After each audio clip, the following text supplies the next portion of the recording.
બેટા ઉભો રે, બેટા ઉભો રે, બેટા ઉભો રે, બેટા ઉભો રે. આગળ સુખદેવ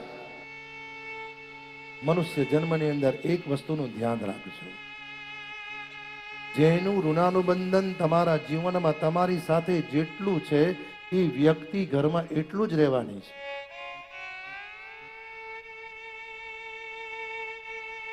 જે પ્રેમથી જાય છે ને પ્રેમથી જવા દો, જે બળજબરીથી જાય છે ને એ રીતના જવા દો. પ્રારબ્ધ કર્મ અંતર્ગત અમુક ઉંમર ને અમુક અવસ્થા પછી સ્વભાવમાં એવું પરિવર્તન રાખો,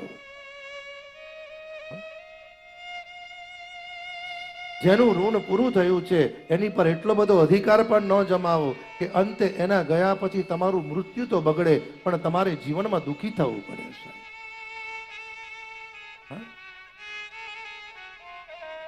જે દીકરાનું ઋણાનુબંધન જીવનમાં તમારી સાથે છે ને એ દીકરાને ધક્કો મારીને કાઢશો તો એ દીકરો ના છૂટકે પણ તમારી સેવા કરશે.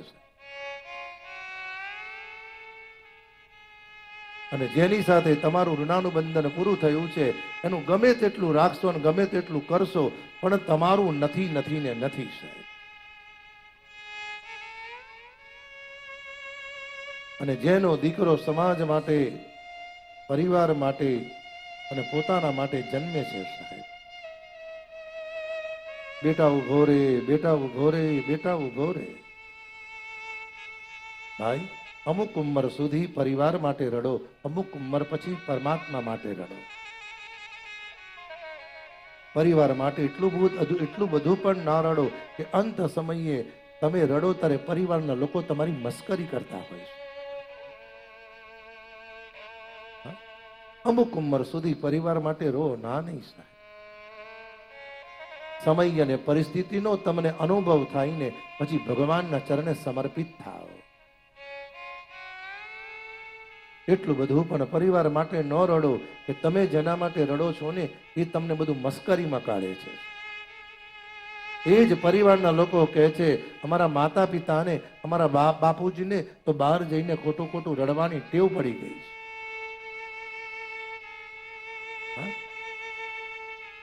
બેટા ઉભો રે, બેટા ઉભો રે, બેટા ઉભો રે. એક વૃક્ષના નીચે આવીને ભગવાન વ્યાસજી ઉભા રહ્યા છે. ભગવાન સુખદેવજી એક વૃક્ષની પાછળ સંતાયા. ભાઈ ભાગવતજી કહે છે અમુક ઉંમર પછી અનુભવ થાય ને પછી સમાજ અને પરિવારના લોકોને બહારથી પ્રેમ કરજો, અંદરથી નહીં. એટલો બધો હૃદયથી પ્રેમ ન કરો કે જેને તમારી ચિંતા ના હોય.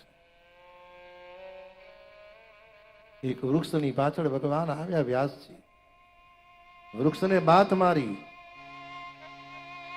બેટા સુખદેવ, બેટા સુખદેવ, બેટા સુખદેવ. કારણ સુપાત્ર દીકરો પ્રેમથી છૂટો પડે છે અને કુપાત્ર દીકરો દુઃખ આપીને છૂટો પડે છે. સુપાત્ર દીકરો જે પ્રેમથી છૂટો પડે છે ને એ તો તમારું તો કલ્યાણ કરે છે, તમારા ગયા પછી તમારી 3 પેઢીનું કલ્યાણ કરે છે. અને જે કુપાત્ર દીકરો હોય છે એ તમારું મૃત્યુ તો બગાડે છે પણ તમારા ગયા પછી તમારા વંશને પણ નષ્ટ કરી નાખે છે.